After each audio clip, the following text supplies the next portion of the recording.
Hello everyone, कैसे हो आप सब लोग। आई होप कि आप सभी बहुत अच्छे होंगे। तो देखो, आज की वीडियो ना एक बहुत ही डिफरेंट सी वीडियो होने वाली है।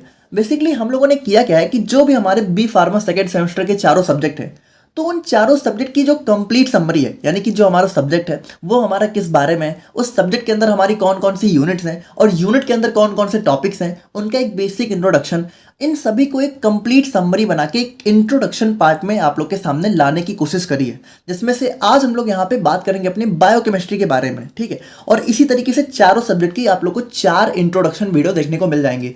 अब देखो, इसमें क्या होगा, इसमें हम लोग सिंपली बात करेंगे कि जो भी हमारा सब्जेक्ट है, जैसे हमारा बायोकेमिस्ट्री हो गया, जैसे हमारा एचएपी हो गया, पैथोफिजियोलॉजी हो गया, तो वो सब्जेक्ट हमारा किस बारे में है और उस सब्जेक्ट के अंदर हमें बेसिकली क्या क्या पढ़ना है, उसके अंदर कौन कौन सी यूनिट्स हैं। जैसे अगर आप लोग यहाँ पे देखो तो जैसे हमारी यूनिट है, तो यूनिट के अंदर भी कौन कौन से टॉपिक है, उनका भी एक बेसिक इंट्रोडक्शन, ठीक है। तो मतलब यहाँ पे क्या है ना कि अगर आप लोग यहाँ पे इस वीडियो को देख लेते हो तो आप लोग के लिए जो सब्जेक्ट है उसको पढ़ना बहुत ज़्यादा इजी हो जाएगा, क्योंकि जो भी हमारा सब्जेक्ट है उसके बारे में आप एक बेसिक इंट्रोडक्शन ऑलरेडी जान चुके होंगे कि वो हमारा सब्जेक्ट कैसा है और उसके अंदर क्या क्या पढ़ना है।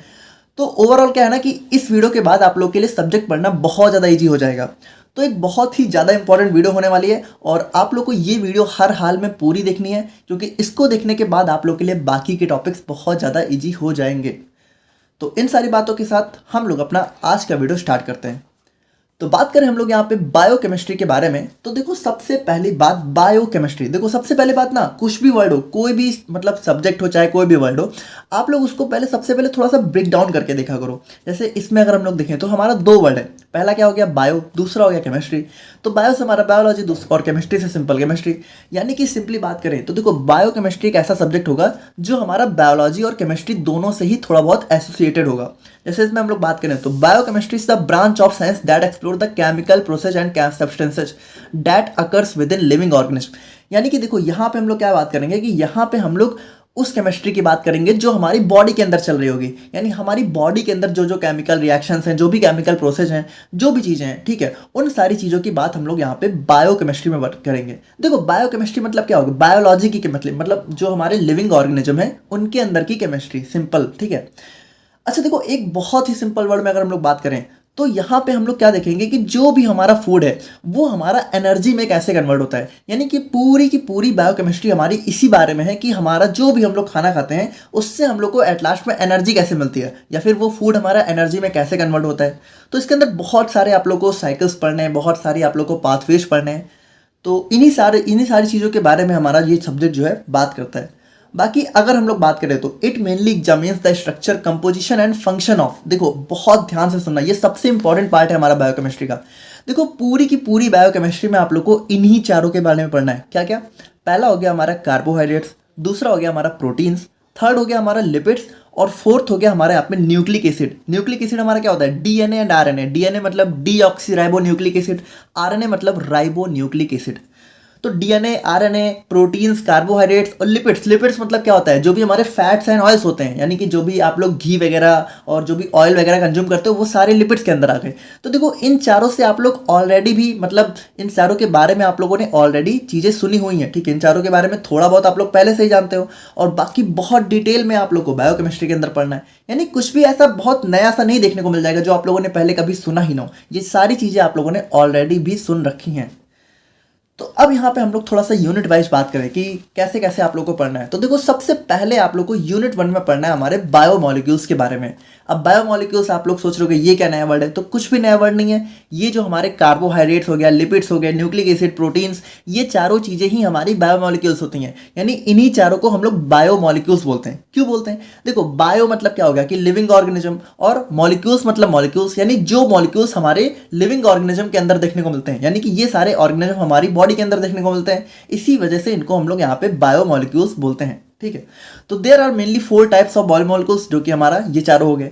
और देखो इन्हीं चारों के बारे में अभी हम लोग को जो भी आगे की यूनिट्स हैं इन्हीं चारों के बारे में पढ़ना है। यानी यूनिट 2 में हमें कार्बोहाइड्रेट्स के बारे में पढ़ना है, यूनिट 3 में हमें लिपिड्स और प्रोटीन्स के बारे में पढ़ना है, और यूनिट 4 में हमें न्यूक्लिक एसिड्स के बारे में पढ़ना है, और यूनिट 5 हमारा एंजाइम्स के बारे में। यानी कि अगर हम लोग देखा जाए तो ये चारों चीज़ें ही आप लोग को कंप्लीट बायोकेमिस्ट्री के अंदर देखने को मिलेंगी। तो सबसे इंपॉर्टेंट हमारा क्या हो गया, यही चारों चीज़ें हो गई जिसके बारे में एक इंट्रोडक्शन आप लोग को यूनिट 1 में पढ़ना है, और बाकी की यूनिट्स में इन सब के बारे में थोड़ा सा डिटेल में इनका मेटाबॉलिज्म पढ़ना है। तो अभी हम लोग देख रहे हैं उसको भी क्या होता है।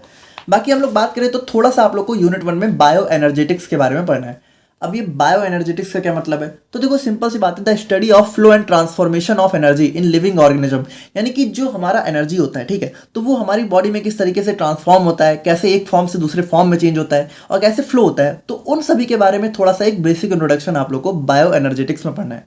और ये दोनों चीज़ें हमारे यूनिट 1 का ही पार्ट है। अब इसके अंदर अगर हम लोग थोड़ा सा देखें कि कौन कौन से टॉपिक्स हैं, तो जैसे हमारा लॉ ऑफ थर्मोडायनेमिक्स हो गया, तो ये चीज़ें आप लोगों ने ऑलरेडी भी 11th-12th में पढ़ी हुई हैं, तो बिल्कुल वही चीज़ें, कुछ बहुत ही अलग सा नहीं आ जाएगा, ठीक है, बस इसी को हम लोग थोड़ा सा बॉडी में अप्लाई करके देखेंगे। बाकी हम लोग बात करें तो relationship between energy, enthalpy and entropy. अब देखो ये सारी चीज़ें भी आप लोगों ने कहीं ना कहीं सुनी हुई हैं, और अगर नहीं सुनी है तो कोई प्रॉब्लम वाली बात नहीं है, इस बार आप लोग पढ़ लोगे, सुन भी लोगे, ठीक है। बाकी हम लोग बात करें तो एंडोथर्मिक एंड एक्जोथर्मिक रिएक्शंस, ये सारी चीज़ें आप लोगों ने कहीं ना कहीं जरूर सुनी हुई है। अब भले आप लोग को अब याद ना हो, बट ये सारी चीज़ें आप लोग ऑलरेडी भी पढ़ चुके हो, तो उन्हीं को देख दोबारा से रिवाइज करना है या फिर कह सकते हो पढ़ना है। और फिर हमारा थोड़ा सा एक नया टॉपिक आ जाएगा रिडॉक्स पोटेंशियल, और फिर हमारा कुछ एनर्जी रिच कंपाउंड्स, और उसके बाद आप लोग को थोड़ा बहुत एटीपी के बारे में पढ़ना है। तो बस यही सारी चीज़ें हमें जो है अपने यूनिट 1 के अंदर पढ़नी है। तो ये रहा हमारा यूनिट 1 का बेसिक इंट्रोडक्शन। अब हम लोग यहाँ पे बात करते हैं अपने यूनिट 2 के बारे में, ठीक है। तो यूनिट 2 में जैसा कि हम लोगों ने बताया कि यहाँ पे आप लोगों को बहुत ही डिटेल में पढ़ना है हमारे कार्बोहाइड्रेट के बारे में। और देखो ये हमारा क्या है, ये हमारा एक टाइप का बायोमोलिक्यूल ही तो है। तो अब यहाँ पे हमें मेनली क्या पढ़ना है, हमें मेनली पढ़ना है अपने कार्बोहाइड्रेट के मेटाबॉलिज्म के बारे में। अब मेटाबॉलिज्म क्या होता है, तो देखो वैसे तो इसके बारे में बहुत डिटेल में हम लोग पढ़ेंगे ही, ठीक है, ऑलरेडी हमारे लेक्चर्स भी अपलोडेड है, तो वहाँ पे आप लोग देख चुके होगे या फिर देखोगे। बाकी अगर हम लोग सिंपली बात करें तो it is the process through which carbohydrates break down to produce energy, यानी कि यहाँ पे क्या होता है कि जो भी कार्बोहाइड्रेट होता है, यानी कि हमारी बॉडी में जो भी कार्बोहाइड्रेट्स होते हैं, जैसे आप लोग को पता होगा कि अगर हम लोग कुछ भी खाना खाते हैं, ठीक है, थोड़ा बहुत बेसिक्स आप लोग को मालूम होंगे कि कुछ भी खाना हम लोग खाते हैं तो उसके अंदर मेनली हमें क्या क्या देखने को मिलता है। मेनली हमारा या तो कार्बोहाइड्रेट होता है, या तो प्रोटीन होता है, या तो हमारा फैट और ऑयल होता है। तो जो हमारा कार्बोहाइड्रेट होता है, ठीक है, जैसे कि मान लो हम लोगों ने बाहर से कोई कार्बोहाइड्रेट लिया, तो वो कार्बोहाइड्रेट हमारा किस तरीके से ब्रेक डाउन होता है और कैसे उससे हमें यहाँ पे एनर्जी देखने को मिलती है, वही चीज़ हमारी होती है कार्बोहाइड्रेट मेटाबॉलिज्म, ठीक है। तो उसी प्रोसेस को हम लोग कार्बोहाइड्रेट मेटाबॉलिज्म बोलते हैं। अब इसके अंदर देखो हमारा क्या होता है, इसके अंदर हमें बहुत सारे कह सकते हो पाथवेज और साइकिल्स के बारे में पढ़ना होता है। जैसे इसके अंदर जो मेजर पाथवे हैं, ठीक है, जिनको हम लोग को अपने सिलेबस में पढ़ना है, वो हो गया हमारा यहाँ पे glycolysis, citric acid cycle, HMP shunt, glycogen metabolism pathway, gluconeogenesis, और एट लास्ट में सबसे इंपॉर्टेंट हमारा हो गया इलेक्ट्रॉन ट्रांसपोर्ट चेन। अब मुझे पता है कि ये पाथवेज देख के आप लोग को यहाँ पे थोड़ी बहुत कंफ्यूजन हो रही होगी कि ये आखिर क्या चीज़ है। तो यहाँ पे देखो सिंपली हम लोग समझते हैं, जैसे मान लो हमारा ग्लाइकोलिसिस है, तो इसके अंदर आखिर हमें एक्चुअल में क्या पढ़ना है। देखो इसको हम लोग थोड़ा सा शॉर्ट समरी में देखें तो इसके अंदर हमें क्या पढ़ना है कि जो हमारा ग्लाइकोलिसिस है, तो देखो सबसे पहली बात, हमारा ग्लाइकोलिसिस जो है किसके अंडर में आता है, कार्बोहाइड्रेट के अंदर। तो यहाँ पे क्या होगा, हमारा कार्बोहाइड्रेट का ब्रेक डाउन होगा, और कार्बोहाइड्रेट के अंदर जो सबसे कह सकते हो फेमस या फिर सबसे इंपॉर्टेंट कार्बोहाइड्रेट होता है, वो हमारा होता है ग्लूकोज, यानी glucose is one of the most important carbohydrate. तो ग्लाइकोलिसिस की पाथवे, यानी कि यहाँ पे ये हमारे स्टार्ट होती है ग्लूकोज से। अब होता क्या है, देखो इसके अंदर हमारे बहुत सारे पाथवे होते हैं, ठीक है, बहुत सारे स्टेप्स होती हैं, जिसके थ्रू क्या होता है कि हमारा जो ग्लूकोज है ये यहाँ पे ब्रेक डाउन होना शुरू हो जाता है। जैसे हमारा ग्लूकोज सबसे पहले कन्वर्ट होता है ग्लूकोज 6 फॉस्फेट में, फिर हमारा कन्वर्ट होता है फ्रक्टोज 6 फॉस्फेट में, और फिर इसी तरीके से देखो यहाँ पे हमारे 10 स्टेप होते हैं, जिसमें हमारा कंटिन्यू होते होते एट लास्ट में हमारा फॉस्फोइनॉल पायरुवेट से हमारा कन्वर्ट हो जाता है पायरुवेट में, ठीक है। और यहाँ पे देखो हमारी एनर्जी कैसे प्रोड्यूस होती है, यानी देखो मेन चीज़ यही है ना कि हमारा जो पाथवे है उससे हमें एनर्जी मिलनी चाहिए। तो देखो यहाँ पे क्या होता है कि जैसे ही हमारा जब पाथवे चल रहा है, तो यहाँ पे देखो हमारा क्या हो रहा है कि एनर्जी का या तो प्रोडक्शन हो रहा है या तो कंजम्पशन हो रहा है। जैसे यहाँ पे क्या हो रहा है, एटीपी से एडीपी बन रहा है, तो यहाँ पे एनर्जी कंज्यूम हो रही है। लेकिन अगर हम लोग यहाँ पे लास्ट में देखें तो हमारा 2 एडीपी से एटीपी बन रहा है, यानी कि ये देखो यही सबसे इंपॉर्टेंट चीज़, हमें यही चाहिए, ठीक है। हमें क्या चाहिए, हमें एटीपी चाहिए, क्योंकि जो हमारे बॉडी है, बॉडी में सबसे मेजर फॉर्म ऑफ एनर्जी हमारा होता है एटीपी। तो यहाँ पे देखो क्या हो रहा है, हमारा 2 एटीपी का फॉर्मेशन हो रहा है। तो इसी तरीके से बीच में हमारे बहुत सारे एटीपी बनते रहते हैं। देखो ये मैंने आप लोग को एक शॉर्ट फॉर्म में पाथवे दिखाया है, बाकी डिटेल में आप लोग यहाँ पे पढ़ोगे ही यूनिट सेकंड में। अब देखो होता क्या है कि जैसे जैसे हमारा पाथवे आगे बढ़ता है तो हमारे कुछ एंजाइम्स की रिक्वायर्ड होती है। जैसे यहाँ पे देखो ये जो हेक्सोकाइनेस आप लोगों को दिख रहा है, ये हमारा क्या है, ये हमारा एक टाइप का एंजाइम है, और एंजाइम क्या कर रहा है, हेल्प कर रहा है, ठीक है, हमारे पाथवे को आगे बढ़ने में कह सकते हो ये एंजाइम्स हमारे हेल्प करने का काम करते हैं।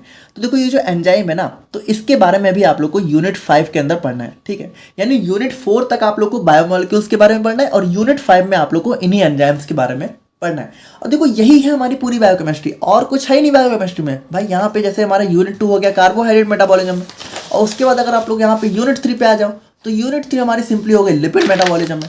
अब देखो ये क्या है, जैसा कि मैंने आप लोगों को स्टार्टिंग में बताया, carbohydrate, lipid, proteins, amino acids और ये जो भी हमारा न्यूक्लिक एसिड है, ये सारे हमारे क्या है, बायोमोलिक्यूल्स, यानी इन्हीं के ऊपर पूरी बायोकेमिस्ट्री पड़ी हुई है। जैसे यूनिट 3 में हमारा लिपिड आ गया, तो इसके अंदर हम लोग क्या पढ़ेंगे कि synthesis, breakdown and utilisation of lipids within living organism, यानी कि जो भी हमारा लिपिड्स होता है, यानी कि जो फैट्स एंड ऑयल्स हैं, तो वो हमारी बॉडी में कैसे यहाँ पे उनकी सिंथेसिस होती है, कैसे उनका ब्रेकडाउन होता है और कैसे वो हमारी बॉडी के लिए यूजफुल होते हैं, कैसे उनका यूटिलाइजेशन होता है हमारी बॉडी में, ठीक है। उन्हीं सारी चीज़ों को हम लोग यहाँ पे लिपिड मेटाबॉलिज्म में पढ़ेंगे।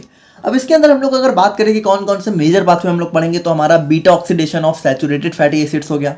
देखो यहाँ पे थोड़ा थोड़ा बस आप लोग एक नाम जान लो, क्योंकि डिटेल में आप लोग वहीं पे समझ पाओगे, क्योंकि इनको यहाँ पे शॉर्ट में समझा पाना पॉसिबल नहीं है। बाकी आप लोग एक चीज़ समझो कि इसके अंदर भी जैसे हम लोगों ने देखा ना पाथवे, यही सारे पाथवे है, ठीक है। ये भी हमारा एक पाथवे है।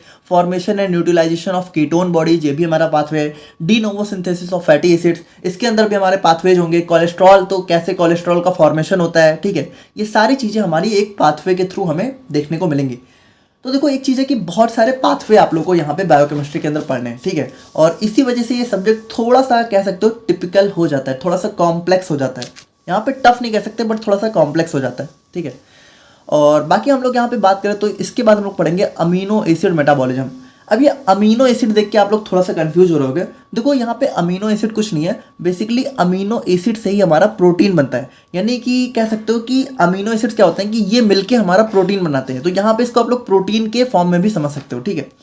तो यहाँ पे देखो इसके अंदर हम लोग क्या पढ़ेंगे, it involves synthesis, breakdown and utilisation of amino acids. Simple है, ठीक है। कुल मिला के हर एक मेटाबॉलिज्म में हम लोग यही पढ़ेंगे कि कैसे उसका ब्रेकडाउन हो रहा है या फिर कैसे वो बन रहा है, ठीक है। देखो मेटाबॉलिज्म में ना दोनों चीज़ें हो सकती हैं, सिंथेसिस भी हो सकती है, ब्रेकडाउन भी हो सकता है। ब्रेकडाउन को हम लोग कैटाबॉलिज्म बोलते हैं और सिंथेसिस को हम लोग एनाबॉलिज्म बोलते हैं। बाकी इसके अंदर अगर हम लोग बात करें तो हमें कौन कौन से टॉपिक्स पढ़ने, जैसे हमारा ट्रांसअमीनेशन हो गया, डीअमीनेशन, डीकार्बोक्सिलेशन, और सबसे इंपॉर्टेंट हमारा यूरिया साइकिल, फिर catabolism of phenylalanine and tyrosine, फिर synthesis and significance of biological substances, और उसके बाद हमारा यहाँ पे कैटाबॉलिज्म ऑफ हीम। तो ये सारे टॉपिक्स हमें यहाँ पे अमीनो एसिड के अंदर पढ़ने हैं। तो देखो ये हमारा हो गया यूनिट 3। अब यूनिट 4 में आप लोग को पढ़ना है हमारा न्यूक्लिक एसिड मेटाबॉलिज्म के बारे में, ठीक है। तो यहाँ पे हमें बेसिकली पढ़ना है हमारा biosynthesis of purine and pyrimidine, ठीक है। बाकी आप लोग समझ ही गए कि इसके अंदर भी हमारा क्या हो गया, न्यूक्लिक एसिड का यहाँ पे सिंथेसिस, ब्रेकडाउन वगैरह कह सकते हो, ठीक है। और फिर हमारा कैटाबॉलिज्म ऑफ प्यूरिन न्यूक्लियोटाइड्स, और उसके बाद hyper uricaemia, gout disease, structure of DNA and RNA, transcription, translation, genetic code. देखो ये सारी चीज़ें आप लोगों ने थोड़ा बहुत सुनी हुई होंगी, ट्रांसक्रिप्शन, ट्रांसलेशन। नहीं सुनी है तो इस बार बहुत डिटेल में आप लोग सुन लोगे, पढ़ भी लोगे, ठीक है। कोई दिक्कत वाली बात नहीं है।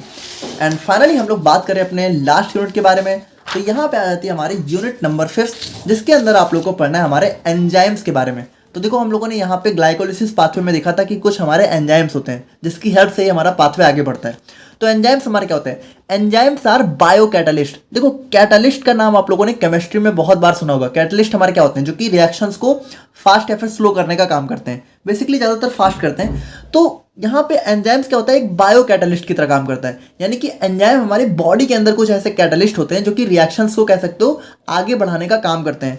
That increases the rate of chemical reactions within cell और एंड ऑर्गेनिज्म, यानी कि हमारी बॉडी के सेल और ऑर्गेनिज्म के अंदर जो भी रिएक्शंस हैं उनको इंक्रीज करने का काम करता है, उनकी रेट ऑफ रिएक्शंस को, लेकिन without being consumed in the process, लेकिन वो प्रोसेस में कंज्यूम नहीं होते हैं। यानी कि ऐसे समझो ना कि एंजाइम हमारा रिएक्शन को फास्ट भी कर देते हैं और यहाँ पे रिएक्शन में कह सकते हो पूरी तरीके से कंज्यूम भी नहीं होते। यानी कि एट लास्ट में क्या होता है, एंजाइम्स हमारे रिएक्शंस होने के बाद फिर से अलग हो जाते हैं। यानी कि एंजाइम्स आप लोग समझ गए कि एक कैटालिस्ट की तरह यहाँ पे काम करता है। अगर आप लोग को कैटालिस्ट पता है तो एंजाइम समझ में आ रहा होगा, नहीं पता है तो डिटेल में हम लोग जब भी पढ़ेंगे तो पढ़ लेंगे, ठीक है। बाकी इसके अंदर अगर हम लोग बात करें तो आप लोग को इंट्रोडक्शन पढ़ना है इसका, उसके बाद प्रॉपर्टीज पढ़नी है एंजाइम्स की, फिर enzyme inhibition, regulation of enzymes, and at last में हमें बात करनी है अपने को एंजाइम्स के बारे में। तो ये भी हमारा एक बहुत ही इंपॉर्टेंट पार्ट हो जाता है, ठीक है। और ये था हमारा बायोकेमिस्ट्री का एक बेसिक इंट्रोडक्शन। आप लोगों को वीडियो कैसी लगी आप लोग प्लीज़ मुझे कमेंट करके बताना। और मेरे हिसाब से ये काफ़ी अच्छा एक इनिशिएटिव है, ठीक है। अगर आप लोग यहाँ पे सब्जेक्ट के बारे में ऑलरेडी एक ब्रीफ नॉलेज ले लोगे तो आप लोग को आगे पढ़ने में बहुत ज़्यादा ईजी हो जाएगा। तो मिलते हैं हम लोग यहाँ पे नेक्स्ट वीडियो में। Thank you so much.